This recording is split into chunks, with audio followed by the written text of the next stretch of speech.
we're here with the three candidates for mayor of the city of Clinton. Our moderator is once again retired Judge Dave Sivright. And so with no further ado, I would turn it back over to Judge Sivright to have our conversation with the mayoral candidates. Thank you, Nate.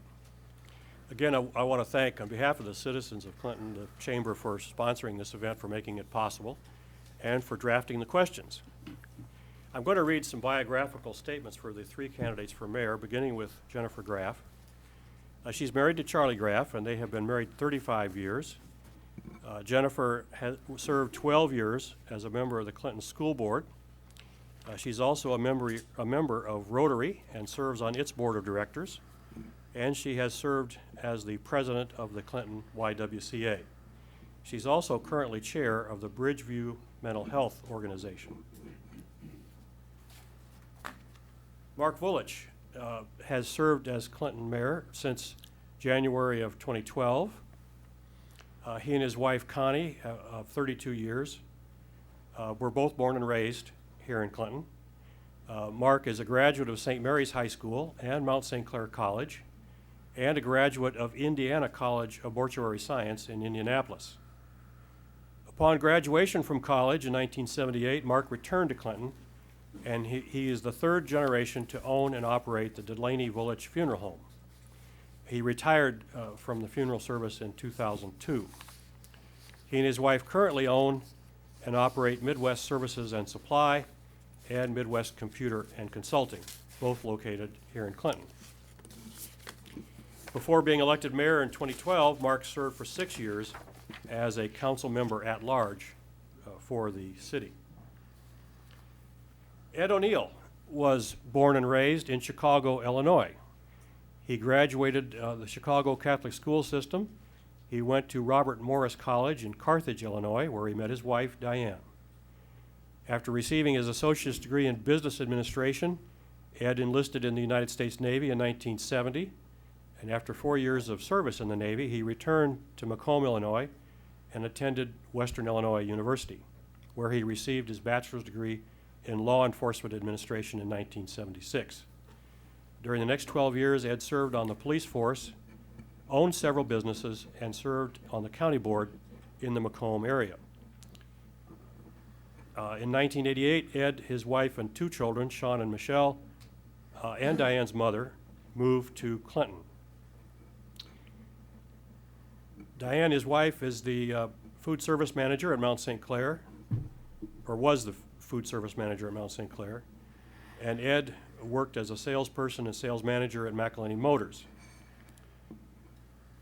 During his years in Clinton, he's been employed as a security supervisor, joined the staff of the Clinton Chamber of Commerce and the CRDC, the Clinton Regional Development Corporation, as an infrastructure specialist, and he served a 2-year term on the Clinton City Council. He has his insurance and real estate license from the state of Iowa, and he's currently managing and a member of New Age Real Estate. And he currently is on the council representing the 3rd Ward. So the Chamber and its Board of Directors have identified 4 separate priorities, and that is going to be the focus of the questions that will be put to each of you. The first priority will now be displayed up here on the board, and that is the priority is the identification of common interests and the adoption of interest-based negotiating principles, as summarized in the Getting to Yes process, to create community-wide consensus, as well as to increase the civility in the public discourse. Jennifer, you're first with the first question. What is right about Clinton? Thank you. What's right about Clinton is all of our citizens, number one. And as mayor, I believe all council members should be given the same amount of attention, information, and respect their position is due, regardless of personalities or perceived history. Finding the common denominator that brings us all together at the same table may take time and effort, but the results are, number one, better communications and understanding of important issues. Number 2, civil discourse at meetings. 3, the expectation to reach a shared outcome. The process of getting to yes and effort may require more meetings and time for information gathering and consensus, but the outcome is a more informed, cohesive community and effective council who will no longer state they did not have time, did not understand, or wish to defer action or decisions important to the business of the city. Understanding we are all different is easy. Working to find what our common ground can be difficult for some. But the reward is a council and a community with renewed synergy and positive attitude for growth. If there is to be a winner in this type of process, the winner will be all of us who have a stake in what is best for the city of Clinton.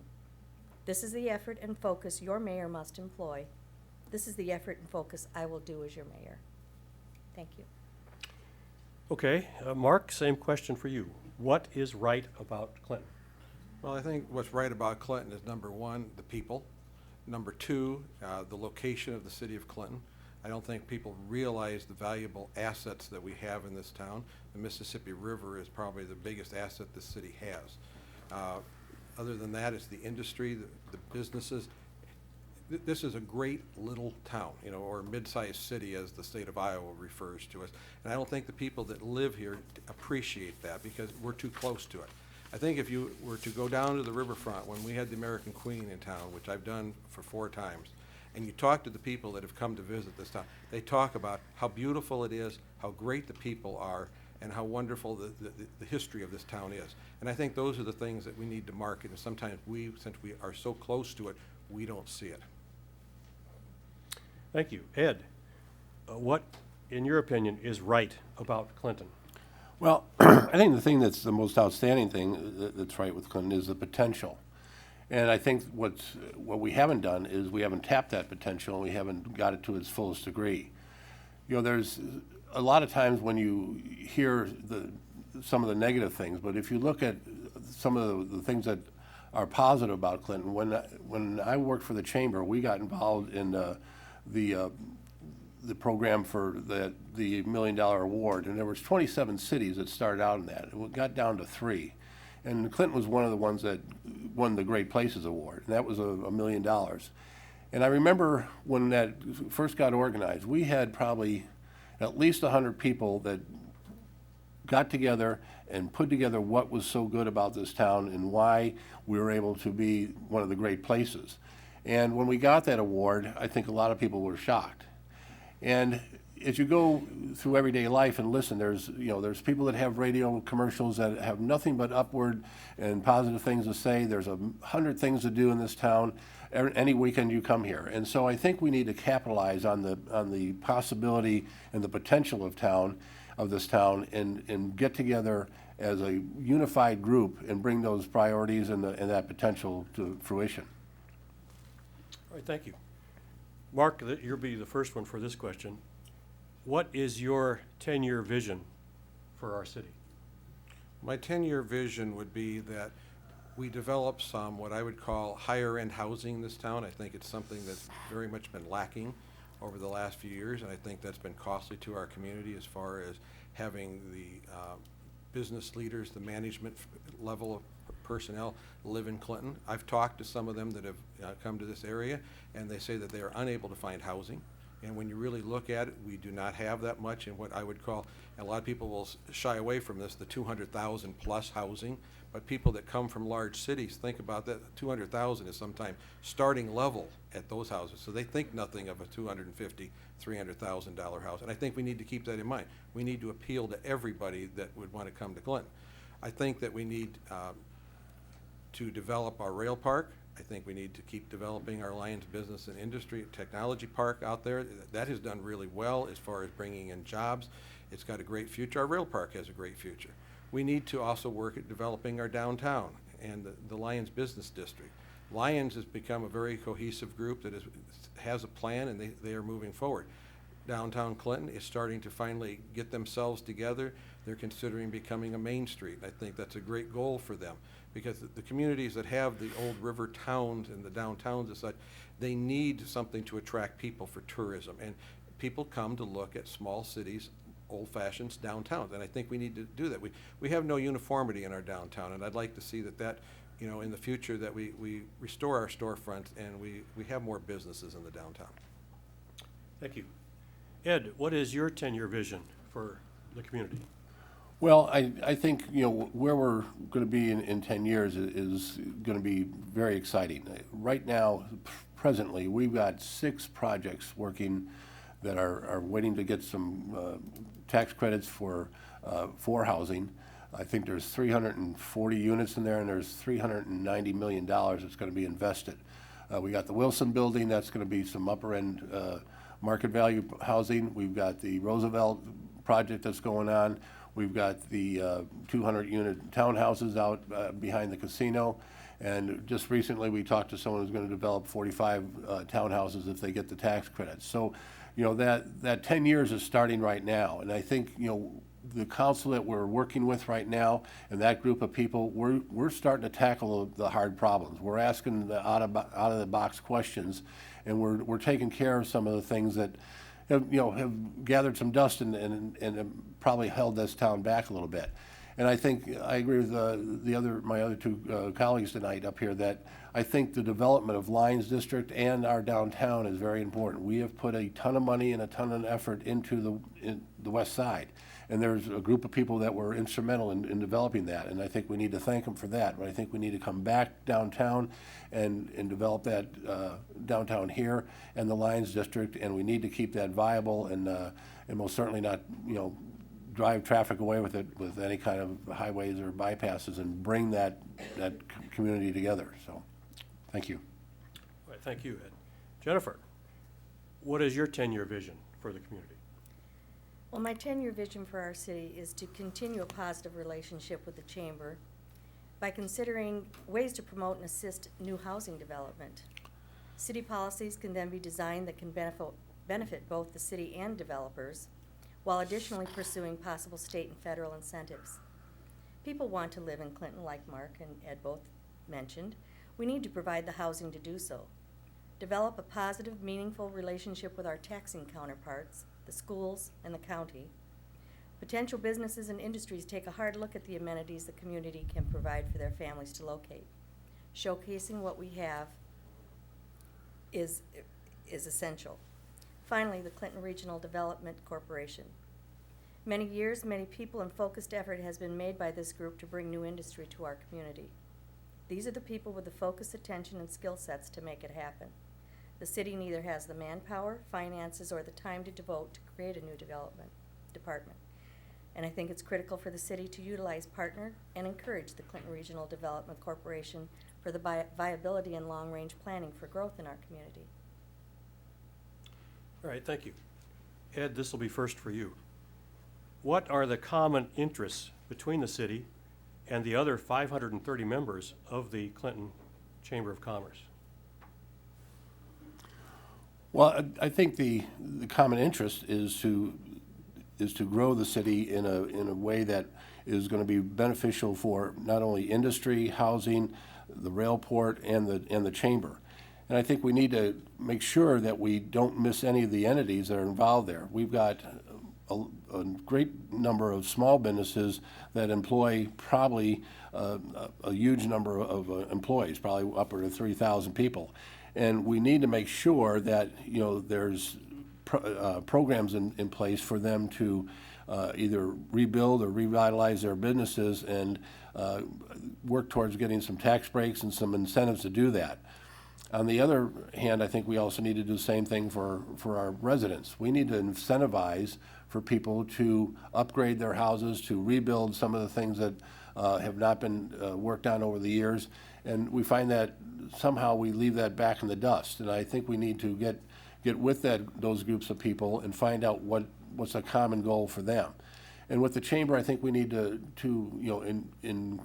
improve the relationship between the city and the CRDC and the chamber to bring new companies here and to become chamber members. So that's a strong, viable civic group that it's been in the past. So I think those 3 things are probably the main focus that we need to work with. And then in conjunction with the county, I think they can help us a lot to develop the city also. All right, thank you. Jennifer, what are the common interests you see between the city and the other 530 members of the Clinton Chamber of Commerce? Well, I'm one of those 530 members, so it is meaningful to me as well that we share a concern of population loss. I think we're all concerned about that, and I think it begins with your elected officials showing a positive face to the community and about this community. Particularly, your mayor needs to be at the forefront to promote and encourage the city and our citizens. Civil discourse is expected at meetings. Public bickering is not. Treat all of our employees and partners in a respectful manner, both publicly and privately, in matters of the city. The Chamber has the connection and the skill sets to reach out to new and existing businesses, to identify their successes and their needs, and share this information with the city. When we do that, we can help formulate options of support rather quickly in that manner, and I think we should continue our positive relationship. Thank you. Mark, what are the common interests you see between the city and the other 530 members of the Clinton Chamber of Commerce? Well, the common interest is the betterment of Clinton. Most of the members of the Chamber of Commerce, quite a few of them are small businesses. You know, the larger businesses are run by corporations that actually don't have management. The head office is here in town, but we have the smaller businesses, the mom and pop operation, and they need the support that a Chamber of Commerce offers them. The same as the Chamber and the city in the last 4 years under my term. We've been working together to try to improve the relationship between the city and the businesses, the business needs, as far as regulations, you know, such as Main Street that we're trying to get started for the downtown. The Chamber is very important for the city there are Convention and Visitors Bureau. The money that we take in from the hotel motel tax is turned over to the Convention and Visitors Bureau, which is administrated by the Chamber. Tourism for Clinton is a major key. I think that's one of the things that we forget about. It's one thing, we need to have business and industry grow here, but there is another untapped market that we sometimes overlook, which is tourism. And I go again to point to the Mississippi River. Being part of the mayor's initiative for the Mississippi, with the 120 cities along the Mississippi, the majority of these cities talk about one of their major sources of revenue is the Mississippi River. And I think with cooperation with the Chamber, we can achieve a great increase in our tourism. All right, thank you. Ed, there's a follow-up question here to this, the topic of common interest with the city and the Chamber. And that is, what barriers exist do you see that would prevent achieving those common interests? Communication, I think, is probably the focal point as far as being a barrier. And if that's not accomplished and that's not reached, then you know, we're not going to get our common interests in the things that are important to us back and forth to each other. So, you know, I think what needs to be done is that there needs to be a plan of how we're going to put like this housing in. And I think the role of the Chamber and their 500 members is a regional thing. It's just not a Clinton thing. And I think, you know, we need to look at that and maybe take down some of those barriers that. And I wasn't born and raised here. I've been here 27 years. But I think, you know, we need to, once we get a regional process going and we work with Comanche and we work with Fulton and Lowmore, we did it with a sewer project. And I think it was something we really reached out and accomplished. And I think, you know, we need to do more of that. Not only is it necessary to have proper good communication and good discourse, it's a great way to go to the state and to the federal level as a regional project.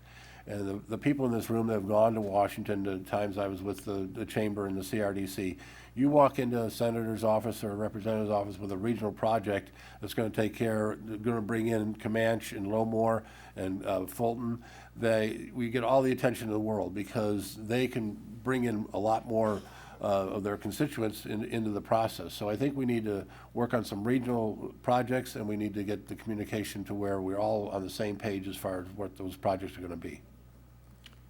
Jennifer, what barriers do you see that exist that might prevent achieving the common interest of the city and the Chamber members? Well, one of the things the city utilizes is public participation on two important committees, the Planning Commission and the Zoning Commission.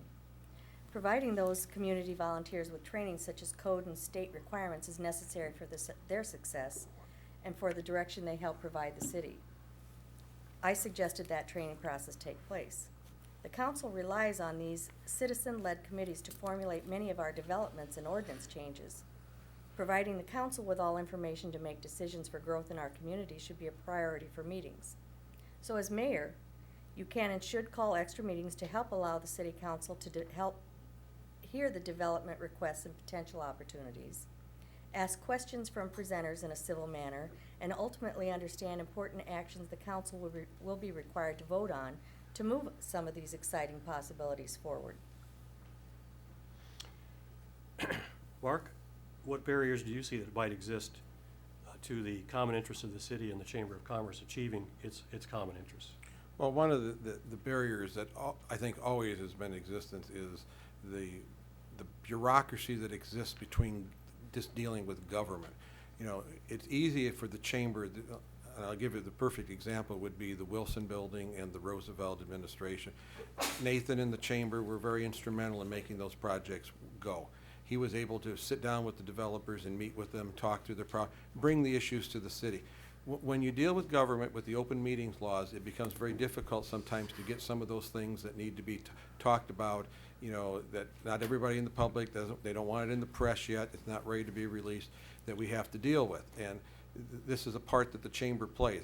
Nathan did an excellent job as far as, I'll literally say brokering those deals as that intermediary between the two sides to deal with some of those issues. With the same thing we have with just some of the ordinances that we have. There's times that when we want to do things, we find out that we have ordinances in place that necessarily maybe are outdated. The council needs to be willing to make changes to them. We need to be open to those type of changes. We have to be willing to compromise. We also have to be willing to offer incentives. You know, there's some people in this community, which is unfortunate, as soon as you mention the word incentive, TIF, tax rebate, they hold up their hand and say, well, we can't do those things. Well, those are things that I think the chamber could be instrumental in educating the public in, that TIFs are not bad, tax incentives are not bad. They're a necessary part of actually economic development within Clinton. Okay. All right, next question, and Jennifer, you'll be first on this one. The current county jail does not meet state and federal mandates. If nothing is done, the jail will eventually no longer be able to house inmates, persons in custody. What is the city of Clinton's interest and role in seeing that a new jail is constructed? Thank you. I served on the original committee many years ago and on the recent gathering led by Brian McHenrick. The city of Clinton will lose thousands of dollars each time we transfer a prisoner out of our city. Say, for an example, someone is arrested for OWI. With no place to go in Clinton, they have to be transported by one of our police officers, possibly to Dubuque, Davenport, in Cedar Rapids. So we have to pay the cost to house that prisoner in one of those other jurisdictions. We have to pay for the transportation of that officer, which could be overtime. Then the next day when you pick that prisoner up, bring them back to be arraigned, it's the cost of that officer being off the streets, paying overtime, bringing that person back, and then they're arraigned. I believe Cedar County pretty much had retired their bond referendum for their jail facility early based on funds they received from the city of Clinton to house the prisoners that we had to transfer there. I haven't even touched on how the present site is so incredibly dangerous, not only for the prisoners, but for staff. We are now at a point where the state is going to allow us to continue only if we are pursuing a solution actively. So I would be in agreement with the advisory board concept that they have discussed, having a member from the city, a member from the county, and then they would select the third person between the two of them. But I would encourage any of you listening to take a tour of the jail and see if what I'm saying is true. Mark, the current jail does not meet state and federal mandates, and if nothing is done, it eventually will no longer be able to house inmates. What do you see as the city of Clinton's interest and role in a new jail being constructed? Well, the city of Clinton is probably the biggest user of the Clinton County Jail. Most of the residents there are, come from our Clinton Police Department doing their job, taking people. The officer here agrees with me. We give the hotel there quite a few residents. And should that jail not be functional or be shut down, then the city would have a tremendous expense to transport prisoners to other locations. However, there is the flip side that you have a referendum that's needed to pass for a new jail. And the city of Clinton has tried for years, we're over 20 years at trying to get a new police station for ourselves, and that has yet to pass a referendum. And I think that, unfortunately, this will have to pass a referendum for a new jail. And I think that it really behooves the county to do some marketing. They need to have the education, which I know that they're working on, and I think they need to continue to do it, to educate the citizens about the jail, its needs, its cost, and why in the long run it would save money if we were to build one as opposed to transporting the prisoners. Now, that's something that can't be done in a matter of a few days. I think that they've gone about it very well, the fact that they're taking a very slow process to it, because there's always these people that are negative, and unfortunately it only takes a few negative voices to get the majority that do not get themselves informed to follow that minority. So I would hope to see that the county will continue to pursue a good education program for the jail, because it will be very costly to the city of Clinton if we have to transport our prisoners. Thank you. Ed, same question for you. The current county jail does not meet state and federal mandates, and if nothing is done, it eventually will no longer be able to house inmates. What do you see as the city of Clinton's interest and role in acquiring a new county jail? I think the city's role is the same as it is with some of the other problems that we have faced as a city council, and that's our streets, our sewer rates, our sewer in itself. We spent years and years not redoing our streets and our sewer system, and now, of course, we're in the dilemma of trying to solve that problem. And of course, anytime government has to take an action, we don't make widgets, we don't sell a project. The only place we get money is from you, the taxpayer. So, we've had to do that with the sewer system. We've had to do it. $2.8 million every year we do for the roads. So I think we know what we need to do is take a fairly long time and educate these people on what exactly is going to be done. It's a $21 million project. On a cost basis of $1,000 per thousand, or $21 per thousand, $200,000 home is going to have a tax increase of $400. That's a big deal. If you got a $200,000 home, you probably got a pretty good income. But $400 is a big deal for a tax increase. And so I think that needs to be weighed. I mean, is that what we need to do to solve the problem? So I think they're in the right direction. They got a task force put together. This needs to, again, like Mark said, it needs to go to a referendum, and those are hard to pass. It's a big burden to get out there and convince somebody that they're going to, or 60% of the people, that they're going to need to tax themselves. We do that with the Schmid, and we do it with other things, and we do get some referendums passed. But this is a big operation that hasn't been addressed and hasn't been taken care of probably for 30 years. So I think it's an education thing. I think we all need to help as much as we can to get the information out so people can make an informed decision. All right, thank you. All right, we're going to pivot now and talk about economic development and business attraction. So, Mark, you'll be the first to have this question. What is the city of Clinton's interest in the rail park now and in the future? In other words, what is your vision of the city's involvement with that project? Well, the rail park is probably the biggest financial undertaking the city has ever, I guess undertook, using poor grammar there, but we have approximately $3 million of our own money in it. The balance of the $10 million is either from a $6 million loan from the county, which is now down to about $5.3 million, and the rest is from either a government grant or from the CCDA, and we are generating a little bit of rent off of the farmland that's out there. I would hope going forward, the goal of this city is to continue the development of it. I think the city, because it is a very important project, there is no reason the city should not be part of the development going forward. I am in agreement that marketing with a broker is most likely going to be the best course of action. I think continuing getting our site certification and the development of water out there is important, and those are things that the city's involved in. Going forward, I think that the park could have originally been set up similar to our Lions Business and Technology Park, where it had an independent board of directors that were acting, that they weren't necessarily the city. The city owns the property out there, but it's held by another corporation, so that we don't get bogged down a little bit into the politics of how to get some of these things done. They, as a board, are able to meet and make some of the decisions. Possibly going forward, that it has been talked about of having a joint venture between the city and the county and the CRDC for management of the park out there. And I think that needs to have further discussion as we move forward.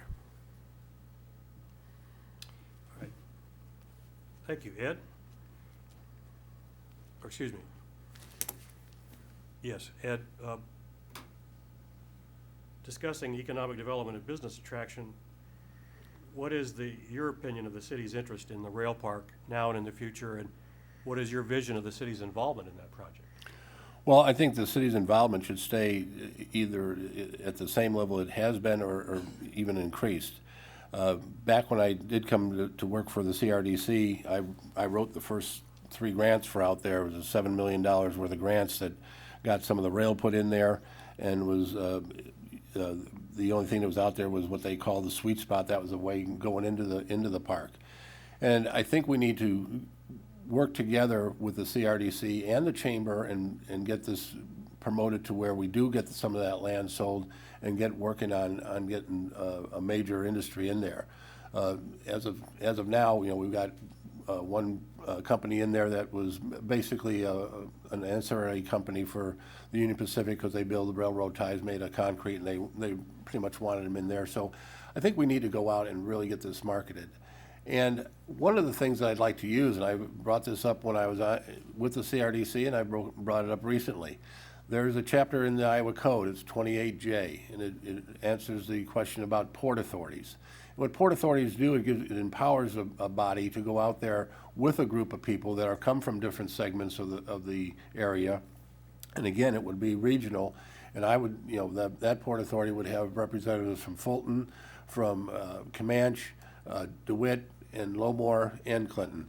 And that body would sit out there and independently take care of the management and the growth of the rail port. So I think that's something we really need to consider.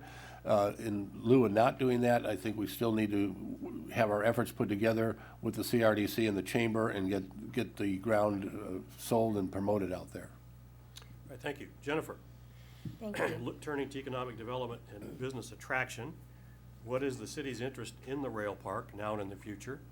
In other words, what is your vision of the city's involvement in that project? Thank you. I've been in favor of the rail park and the benefit it represents to the city and region since before I was ever elected to public office. Hugh Lamont had a fantastic vision many years ago that I believe we're on the cusp of realizing.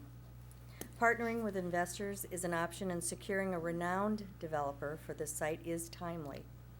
Our continued alliance with the county is based on a 2080 agreement that can also be tweaked at times if we should see fit to do so. Development of the rail park will be benefit to our region and has already proven its value with NRM and Rail 1. Site certification, however, is critical to get on the Iowa Economic Development List. Decisions and voting by the City Council is critical to keep this energy going. And that's the responsibility of your mayor to assure meetings are timely and scheduled for the council to deliberate and decide the direction of this valuable asset. Thank you. All right, we're now going to look at the Chamber's second priority, which is now displayed up here on the screen, and that is meaningful and sustained collaboration with the Chamber and other partners to address and reverse population loss in the city. We're going to have a graph here which shows what has happened since 1970 to city population. This is based on federal census data. The city itself is essential to stabilize this trend line and reverse it. So, Ed, you're first here. what specific policies should the city adopt or continue to positively change this graph going forward? Well, I think there's threefold things that we need to do. One, we need to take the people that we have here now and make sure that this stays an attractive place for them to live and grow and raise their families. You know, our schools need to be top-notch, which we're right on the edge of doing. We need to have industry here to have the jobs that make it worthwhile to stay here. You know, there's a study out right now of how people travel in and out of this community as far as jobs go. And so I think we need to, first of all, take care of the people that are here and make sure that they want to stay here. Second of all, we need to find a way to attract people here. And the only thing that's going to attract people here, we can do it on a temporary basis with tourism and some weekend attractions. We can get them to visit here, but we got to find a way to have them stay here. And I think we're working on that with the housing. There's a study right now that there's 4,370 people that come and drive here to work every day.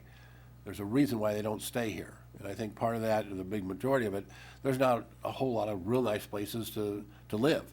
And so I think developing that housing and attracting people here, but in the same hand, on the same token, we've got to go hand in hand with the CRDC and the chamber to create those jobs to get them here. And the third point is to bring our youth back here. You know, that we always hear about being the brain drain. Our kids get out of high school, they go to the universities, and then they go somewhere else, whether it's Chicago, Minneapolis, or wherever. So we need to find a way to incentivize them to come back. And I think, you know, we need to get it to the grand scale of even subsidizing, paying back their student loans to get them to come back here to work for 5 or 6 years and put some roots in this area and stay here. All right, thank you. Jennifer, what specific policies can you identify that the city could adopt or continue to positively impact this graph going forward? Well, I can agree with Ed somewhat that we need to create some housing policies that is I have some allergies, so excuse me. That is mutually beneficial to not only the city but the developers. And I believe at Rotary last Monday we received a very informational session from Dennis Lawver of the Chamber that I think would be very beneficial for the council to review and see what can be used by our city. Another important aspect we need to do is assure we sustain and encourage our present businesses. A lot of times we continue to look outside for new business and encourage them, and we forget the guys that've been here for a long time. Make sure they stay here. See what we can do to help them sustain and grow their business. And probably most importantly, we elected officials need to celebrate our successes and amenities that we have. We have award-winning schools in our community. I can remember when we would take a potential developer around our community and they would want to see just what kind of housing do you have, what are your schools like, and once they saw our schools, that was the lock for their development. They saw that this was the place they wanted to grow and raise a family. So I believe we also need to believe in ourselves too. Thank you. Mark, what specific policies do you believe the city could adopt or continue to positively change this graph going forward? Well, I think one of the biggest things, and I've mentioned it earlier, that we have to be willing to work with developers that want to come to build housing. They are not, nobody's going to move to Clinton if they don't have some houses to choose from. And I realize there's a housing stock, that's an old housing stock, but not everyone wants to rehab a house. Generations of today have 2 jobs, they don't have the time, some of them don't have the skill sets to actually work on a house. I'm not sure some people even own a hammer and a screwdriver anymore. You know, that's just the nature of the way the society has changed. It's been unfortunate that we've had 3 developers that have come before the city council wanting to do housing development, and every one of them has been kind of beaten down with opposition to their development, and those type of things have got to stop. We have to really work with them and encourage them. You know, you look, sure there could be risk, but really the offers that were being made, there was no risk to the city. But these are the things that are the negativity that goes out, and when you Google Clinton, Iowa, you see all these negative comments, the same way that the comments with the school system. We've got a great school system. Whittier School just won an award, I think 5 in the state. Yeah, to a win. That's an incredible accomplishment. But yet, the city council and some members of the council have been at odds with the school system over the middle school that was built and the road. The city council actually turned down a road that was planned to be given to us for development into the area by Fairway. Well, we should have taken that road and we should develop that area. That was a prime area for housing that could have been developed. But we need to learn to work together, and the council needs to, think about their comments and try to keep Clinton in a positive light. All right, thank you. Jennifer, how can the chamber be part of the solution to stabilize and grow our population over time? I think sharing information they have when they sense that there is businesses that need help, excuse me, and they need shoring up, find out what those policies that we can design as a city can help them, share that information. They have the skill sets and they have the membership capability to reach out and dipstick that information.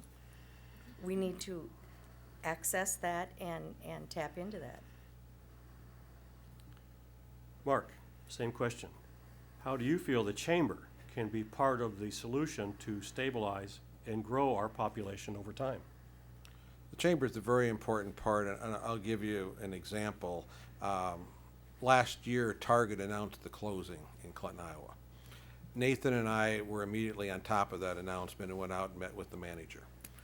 We had a very informative meeting with him, and from that, he gathered the statistics, that's one of those tough words to get out sometimes, about the other regions of where Targets were closing their stores. He did the legwork on the mathematical pieces of it. I worked at getting 9 other communities together, 2 U.S. congressmen, a United States senator, and the governor of Iowa. And we actually held a press conference here in City Hall. It's never been done before that we had that, other than the congressman, they had their representative and the governor, but everyone else attended. It's actually still on YouTube if you want to see it.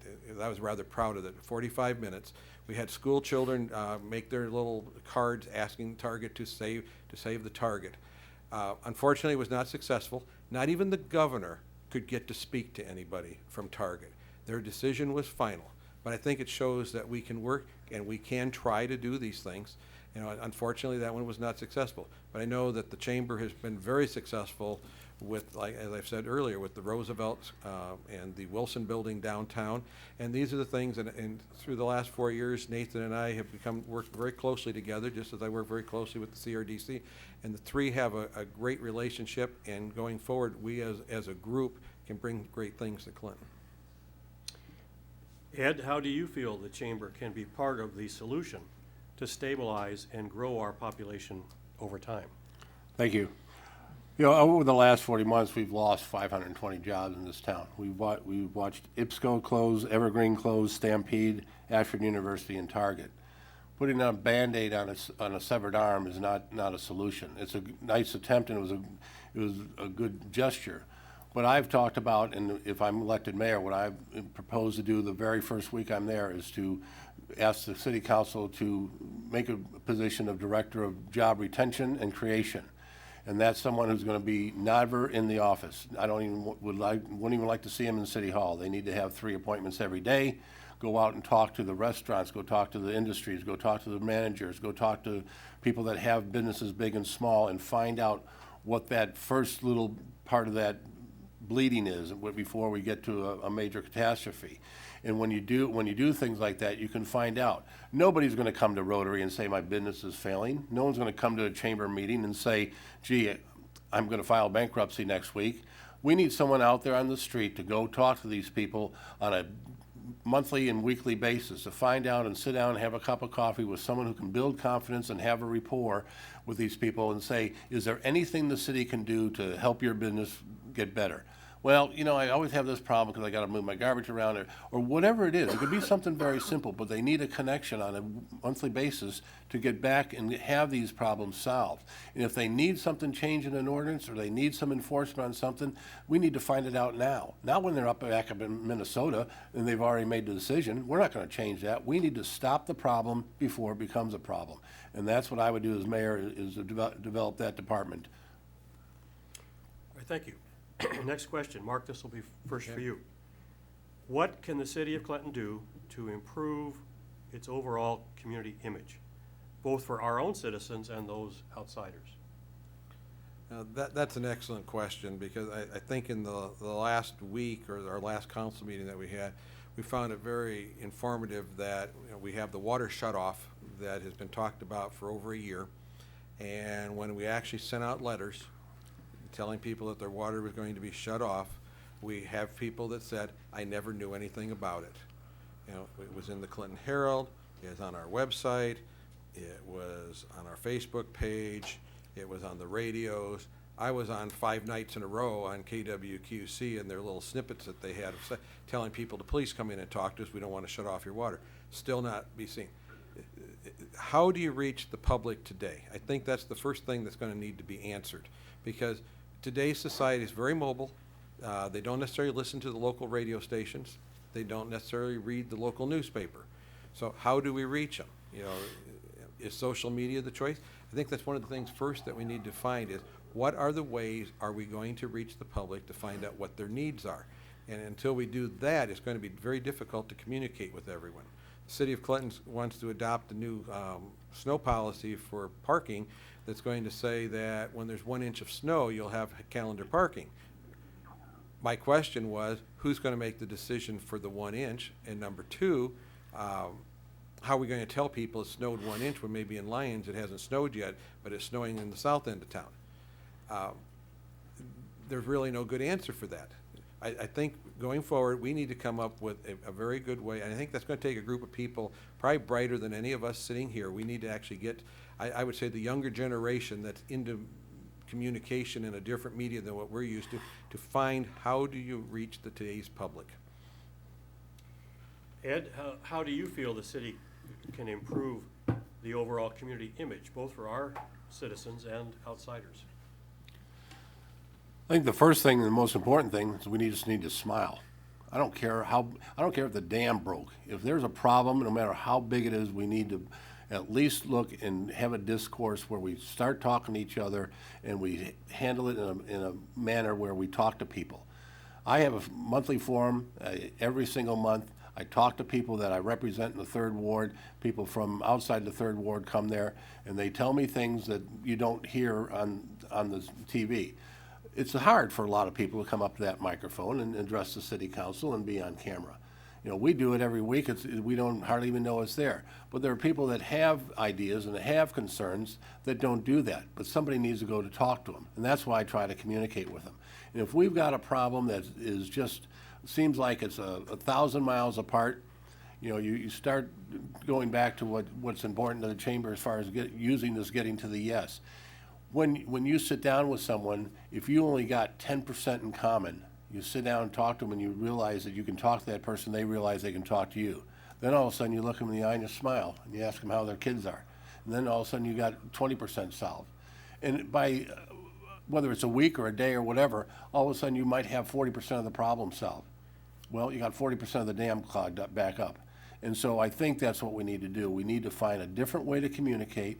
And if it's something that's 180 degrees out, we need to get down in private, sit down, have things that we don't do, go back to having work sessions on weekends and sit down with the whole council. And if it's a CRDC problem, have them in there. If it's a chamber problem that we need to talk to them about, have them come in there and talk. I don't care if the press is there. I've got nothing to hide. We get some ideas going and communicate with people. And if we do it with a smile, I think that'll help our image.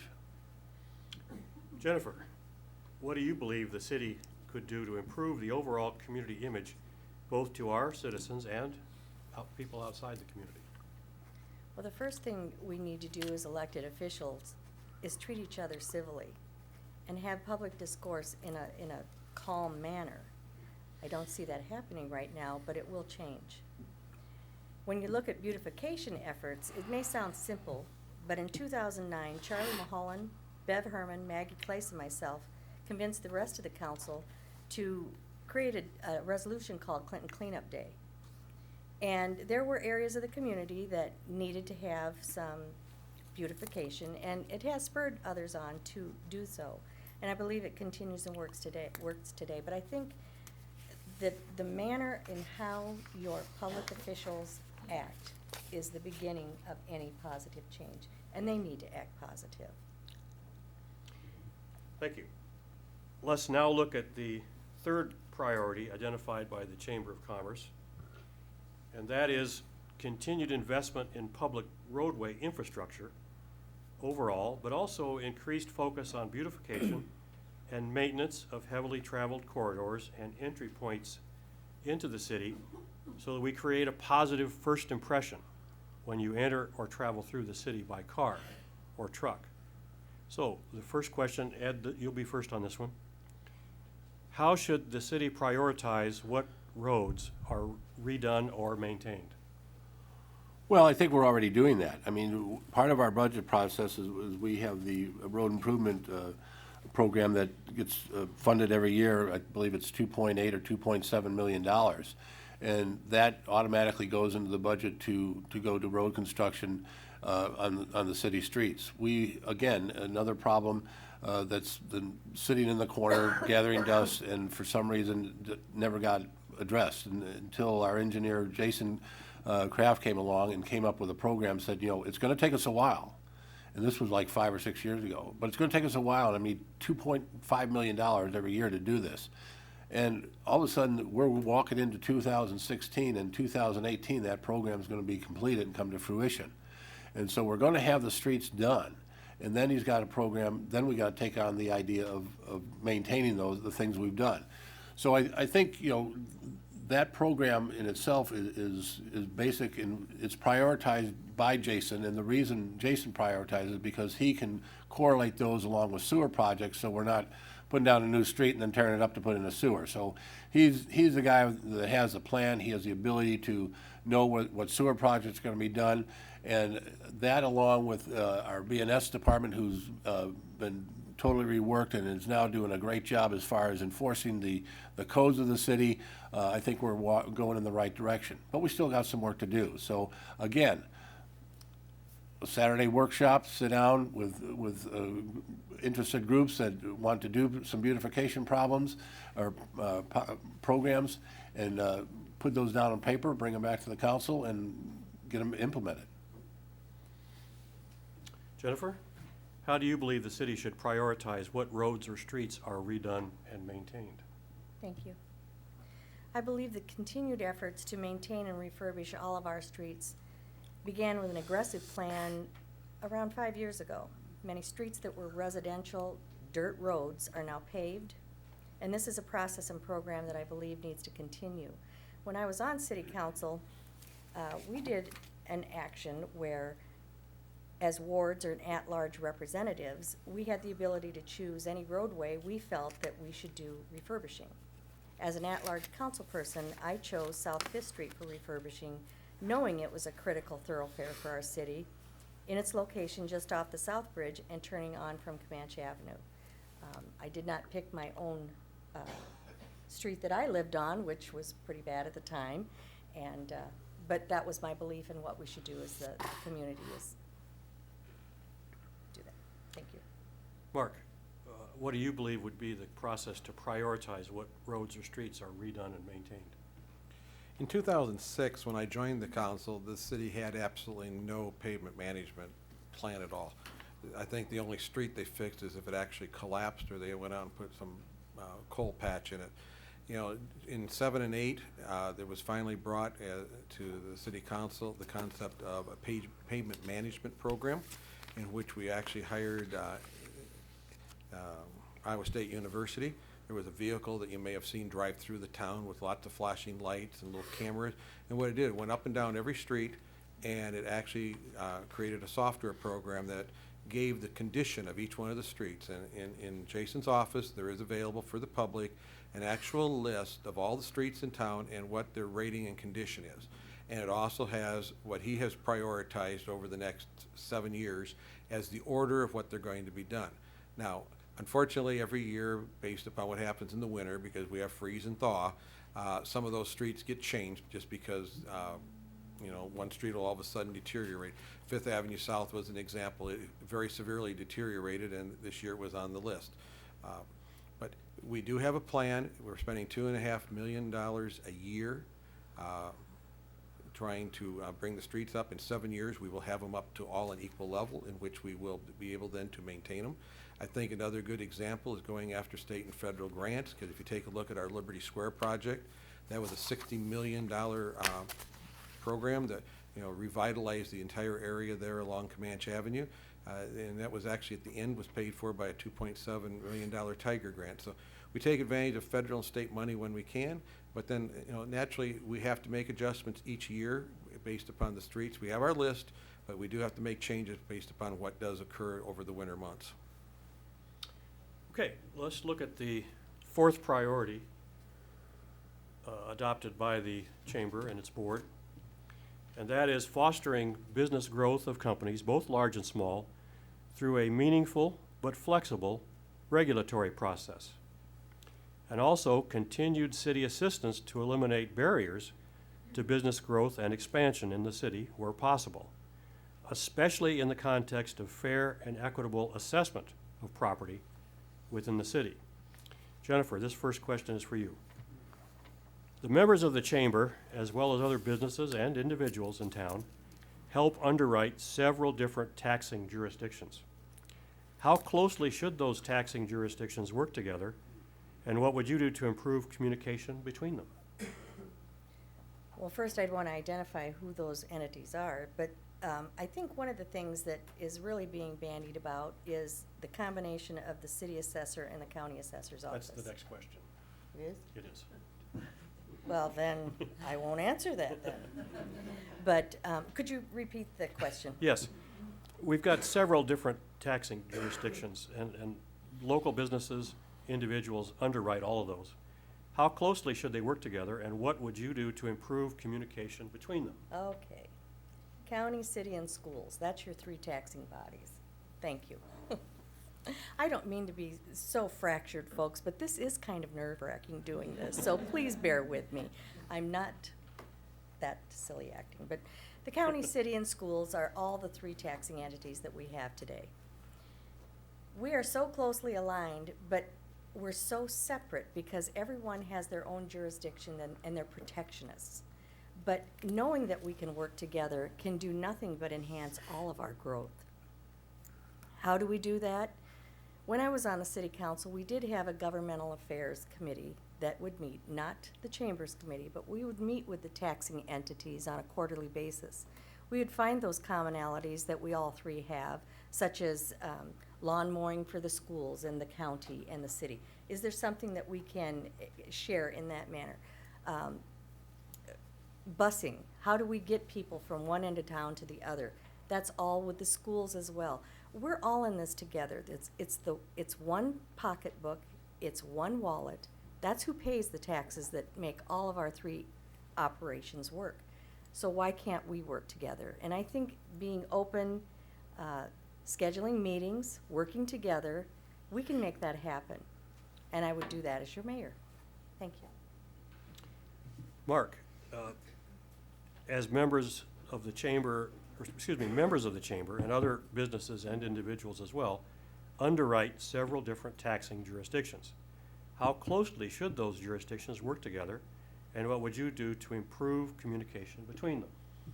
Well, ideally, I wish all three of the taxing bodies worked closer than what they do. When I became mayor, we did have a governmental meeting of the school districts, the county, and the cities around, and unfortunately, through the months that came, so many of the cities that were participating or part of it started dropping out of the group. It got down to there were just a few of us that would show up. So it became somewhat ineffective. Some of the communities didn't see a need to. I think that it was probably too big of a group that we had been started prior to my taking over as mayor. I have been working with, my plan is to have the county and the school district come back together. Actually, I think possibly even start with the county and the city and the school district, and try to find out what the common grounds are. There has been communication with the county. I think we have a good relationship. I think it could always be better. The school district, I have a good relationship with the school district. Unfortunately, on some of the council sometimes likes to go on the television and create an adversarial approach to it, which does make it rather difficult to deal then with the, as an organization when you have other comments being made, because I'm one person's belief and somebody else has just said something else, and so there again that has created some tension. but that's something going forward that can be worked on. As far as ever controlling or trying to get them to not raise their tax levy, they're going to naturally want to, they need to fund their projects, just as the city needs to fund our projects. So I don't think you're going to ever see that there'll be a reduction because all three of us agreed that we're going to reduce taxes.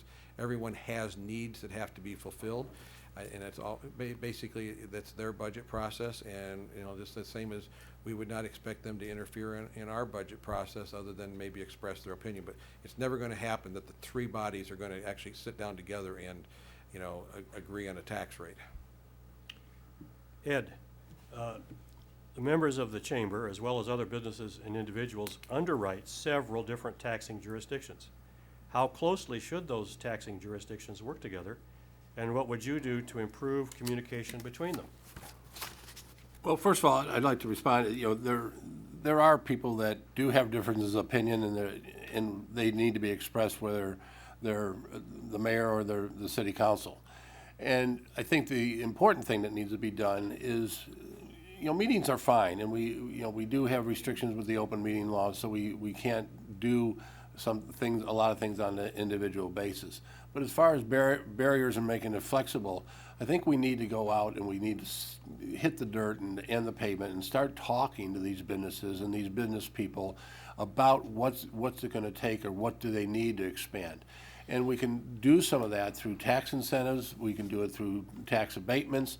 There's no reason in the world why a restaurant shouldn't be able to expand their footprint by another square block and not worry that before they put the key in the door and the cement's dry, there's someone there raising the assessment up. I think we need to adopt a policy with our partners in the county and the school that if someone's going to expand their business and maybe predicated on the fact of how many jobs they're going to create, that we have a scaled way of saying, if you expand your business and bring in another 20 jobs to make that business run, we'll abate your taxes for the next 5 years. We'll give you, we'll make sure there's a bus service within a block of your business. Those are the things that make businesses die or fly. And the fact of the matter is that the simple thing of not having a bus service near your place where your employees can get on and off could make a difference. But nobody sits down one-on-one or two-on-two and talks to these people. And that's what I'm going to do when I'm mayor. I'm going to be there every single day to field those questions and hear those comments and find out what it's going to make that clock tick. All right, thank you. Mark, this next question is first up for you. Specifically, property assessment is currently done by either the county assessor or the city assessor. Do you support this current structure? If so, why? And if not, why not? In 2012, a concept was brought before I believe it was the Rules and Regulations Committee of the City Council while we still had individual committees. It was presented by Jeff Farwell. It was conceived by our then city administrator, Jeff Horn, that to look at the possibility of consolidating the county and the city assessor's offices together. It was not met with any popularity from the council. It was presented that it would probably save $20,000 at most, but it was also given the direction that more information was supposed to be gathered on it, and it never was. It kind of the project just kind of died for a lack of any real interest in it. I do think that as times move on, I think it's something that realistically could be reconsidered. I don't see any harm in looking at that. The city assessor's office actually serves at the pleasure of the city council because it's a simple ordinance that would abolish that position should the city decide to do so. The county then, by law, has to take over being the assessor. There has been comments that there would be not as much control. Well, the city doesn't have that much control over the assessor now. It actually has two city council members, 2 school board members, and 2 supervisors that are actually the board that oversees the assessor. In the county level, it's the mayors of the county oversee the assessor. So, would we be giving up anything? I'm not sure, because I'm one mayor. I think there's 16 mayors in the county, so there'd be 16 people that would actually have the vote as far as what the assessor does. I think it's something that's viable that could be looked at. Ed, property assessment is currently done by either the county assessor or the city assessor. Do you support this current structure? If so, why? And if not, why not? The first part of the question, no, I don't support it now, and I think I've gone back and looked at some of the, I guess, the intent of why these two bodies were created. Back in the day, apparently, there was the idea that because the growth in the size of the city of Clinton, we needed to make sure that we were going to get a fair shake on assessments, and so the idea was brought forth to have a city assessor. In today's world, in today's economics, and with the tax money drying up fairly quickly, I think we all need to just get right back to a single source of where that money's coming from. I don't think we're going to get any worse assessment from a one-body assessment office than we do now with two. Quite frankly, when you look at the structure of it, of the conference board for the city assessor, it's not all inclusive, because there's a number of our citizens in the city of Clinton that live in the Comanche School Board. So realistically, in a true sense of the world, as far as having the assessor, the Comanche School Board should have a representation on our committee or our conference board, because they do get taxed in their school district. So I think it's a unique opportunity right now. The county assessor is retiring. I think it'd be a unique opportunity to, maybe for the county, to make part of the interview process, are you willing to take on the added burden of being a one assessor for the county, and see if we can't flow all that money into one place. I think it would make budgeting a lot easier, and quite frankly, I don't see, where we would lose any money, and we may save somewhere between $60,000 or $50,000. Thank you. Thank you. Okay, Jennifer, here we go. Here we go. Well, we just talked No. about the three taxing bodies. I think I can answer this one because I was All right. on the oversight You committee. don't, we just restate it. Go No, ahead, go. I'm good with it. All right. I'm good with it. I've been stuttering Talk all about over the- everything else. I can talk see about if I the can get current through this structure. one. The current structure today is, you have a city assessor's office that's somewhat like an island. It's overseen by equal representation of the city, school, and county. Doesn't matter how many show up, you get one vote, that's it. Well, the mayor of the city of Clinton does have the authority to convene a meeting of those three entities, but the vote is always equitable amongst all of those. We could make a case for fair and equitable assessment, but here's the thing. If we would combine with the county, we lose our autonomy, number one.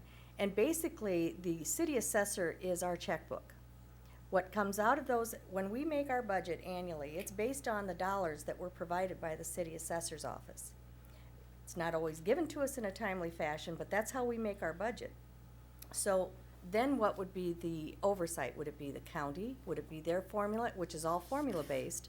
Or do we go with a city assessor who does do one-on-one property assessments?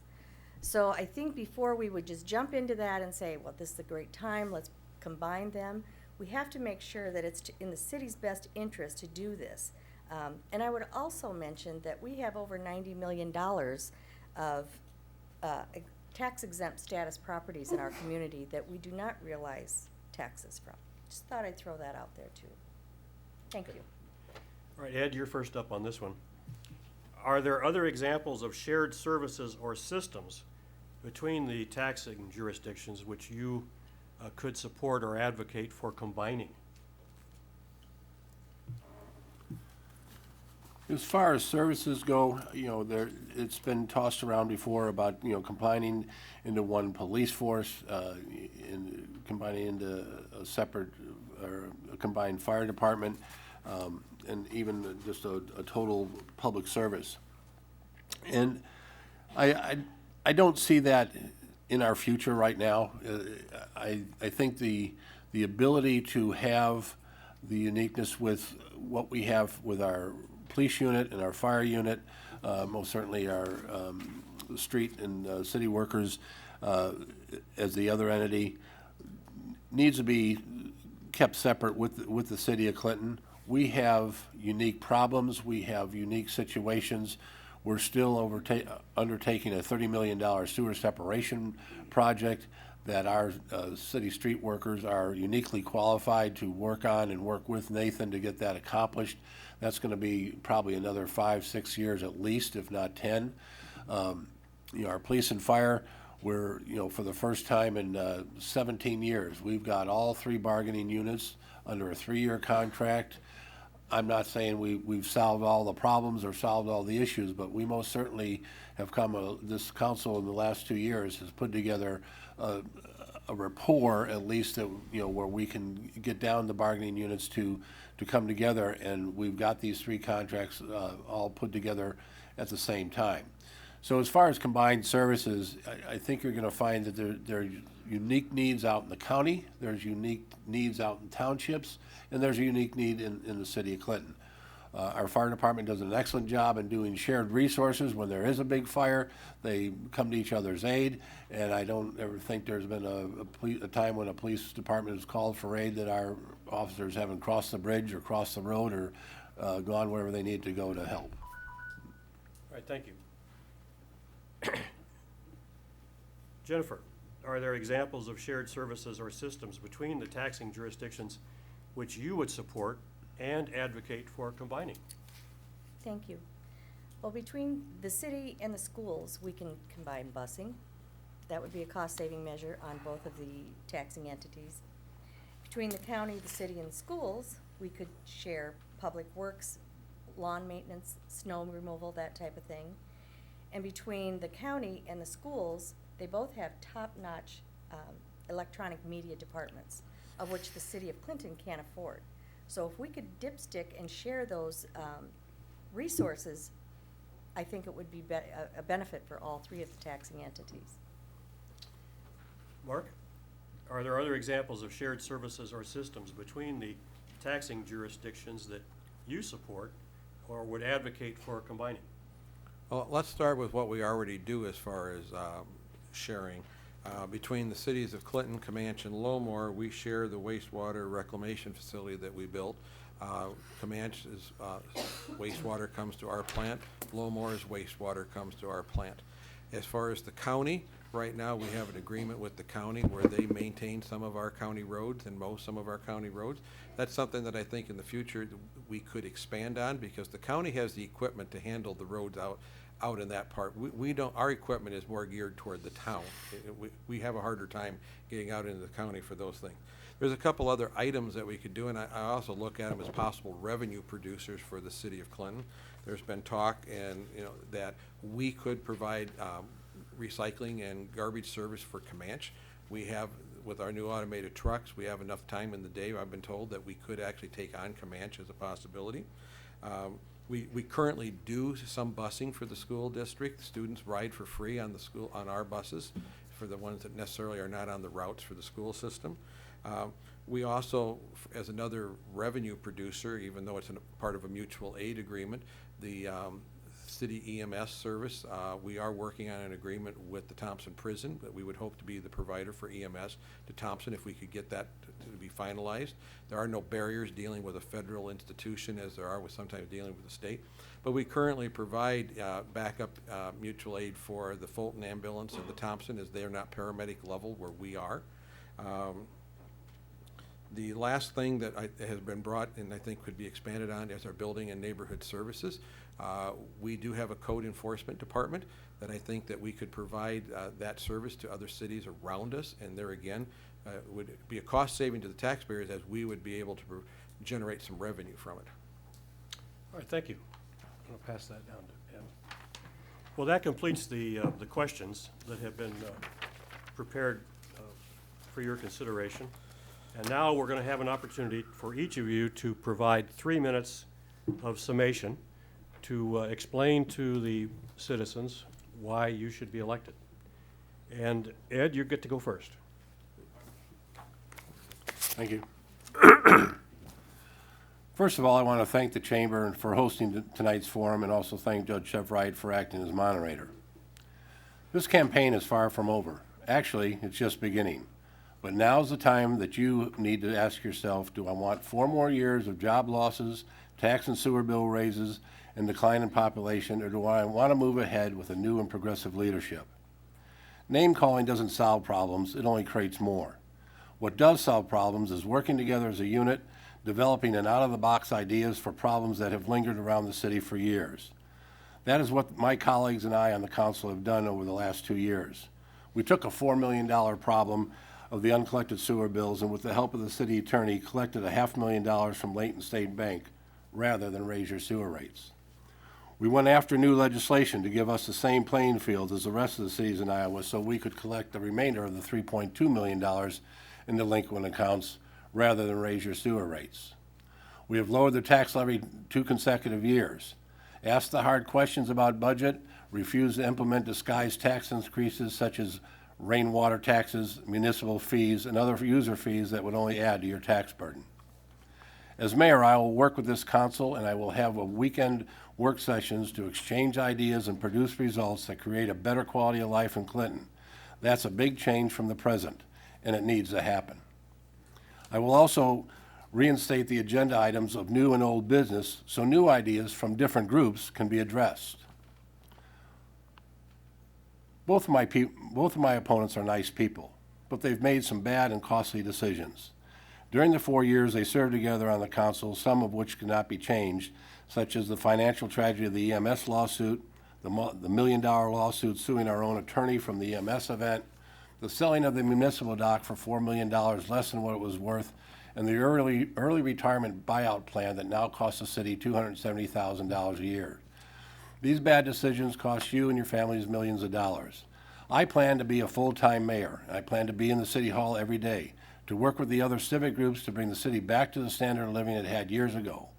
I plan to continue to have a monthly public forum to connect and engage with the public, and I'm ready to continue to work with this city council and the best staff and city administrator a mayor could ask for to move this city forward and to move the city ahead. But I can't do it alone. I need your help, I need your support, and I need your vote on November 3rd. Thank you for your time tonight. Mark, you're next. 3 minutes of summation, please. Thank you. First off, I'd like to thank the Clinton Area Chamber of Commerce for sponsoring this forum, and I'd also like to thank those that are helping me on my campaign. I'm extremely proud and humbled that the citizens of Clinton have allowed me to represent them for 6 years as a council member and the last 4 years as mayor. Tonight, you've heard 3 different philosophies on how Clinton should move forward in the future. Clinton has problems to solve, and we need serious people to solve them. Whatever your particular problem is, I promise you, neither Ed O'Neill nor Jennifer Graff are the least bit interested in solving it. They are interested in 2 things, and 2 things only: making you afraid of it and telling you who's to blame for it. I want you to look at the facts. When I was sworn in as mayor in 2012, the city of Clinton had just gone through what I consider its worst 6 months in history. Ed O'Neill claims that I voted yes for a failed 2011 budget, that I voted yes for the sale of the municipal dock, and I voted yes for $1.5 million of early retirements in 2011. I'm proud to say that I voted no for the budget, and I warned the council of the lack of revenue in the budget to support that proposed spending. I voted no for the sale of the dock, and I voted no for the early retirement incentive. However, Mrs. Graff was part of the 2011 council and voted for a budget that had additional personnel and spending and no revenue source. And by September 2011, the city had over a $1.5 million deficit and was forced to borrow $2 million just to make payroll. And as a result, Mrs. Graff voted to sell the municipal dock and give a $1.5 million in early retirement incentives. So I want you to think about this. Can Clinton afford Jennifer Graff's careless spending philosophy? And how can you trust what Ed O'Neill says he will do when he can't tell the truth about documented facts? Here's what I can tell you, that I've worked extremely hard to create a positive image for Clinton. I'm committed to getting results. I'm not afraid to use my veto power to protect the citizens of Clinton from needless spending. Not one of my 4 vetoes were overturned or challenged by the city council. I serve as I have campaigned. I keep my word. I've shown that I have the vision and the experience to deal with the difficult issues Clinton is facing.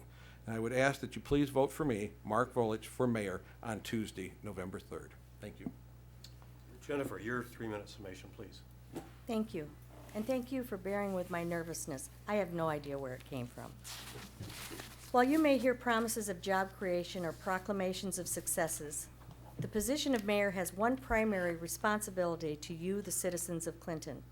That is to provide leadership. The three of us seated here tonight bring leadership skills, but make no mistake about it. Each of our leadership styles are vastly different. My leadership style is learning about the issues through respectful listening and sharing, sometimes leaning on experts for advice and guidance, empowering the council with all the tools necessary to make good, timely, educated decisions, finding solutions through collaboration and teamwork with all stakeholders. That means those support agents like the Clinton Regional Development Corporation, the Clinton Area Chamber of Commerce, the schools, the county, and other agencies that reflect on who we are as a community. The sooner our elected officials understand that we are in this together, the sooner we can develop good working solutions. My past experience utilizing collaboration, growth, and visibility has led me to seek the office of mayor. From my years of elected service on the Clinton School Board and City Council to my service in Rotary, with Bridgeview Mental Health Center and the YWCA, my leadership roles and growth within these groups were only successful due to collaboration as the heart of my involvement. Working together is the only way we will achieve growth in our community. Clinton will be the community in which people want to invest, live, and work. Our community needs a leader who will be fair, visible, and respectful of all our citizens. Leadership without collaboration can lead to a dictatorship at best and bullying at its worst. Encouraging our partnerships with the Clinton Regional Development Corp., the Clinton Area Chamber of Commerce, our schools, county, and other community groups will lead to growth and prosperity for all.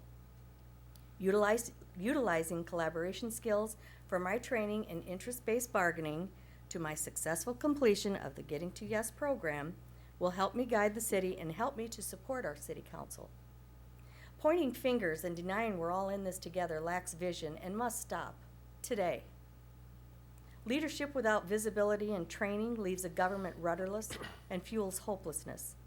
Job closings, housing slowdowns, all leave families with a feeling of helplessness. Your mayor needs to lead, to be visible at all events important to you. Your mayor needs to consistently be in the front lines, not only for the many positive events and opportunities we have here in our city, but be visible with compassion and encouragement when the waters are rough. Collaboration leads to growth through positive visibility. You should expect the best. You deserve the best. I am the candidate who will promise to give you my best. I would appreciate your vote for me, Jennifer Graff. Thank you. All right, thank you. That concludes tonight's candidate forum. Some closing remarks. I want to thank the Chamber and Nate and Carrie for their organization of this event, and Sue Tagana for helping get it organized earlier this evening. And I especially want to thank the three candidates here that are going to give the citizens a clear choice. We've got three strong candidates, and I'm proud of all of them for seeking this position. We need to give them a round of applause.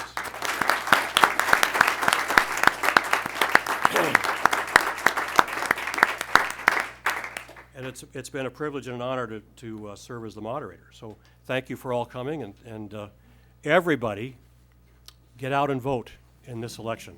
It is seriously important. All three people up here agree on this. So everyone, please vote early and often.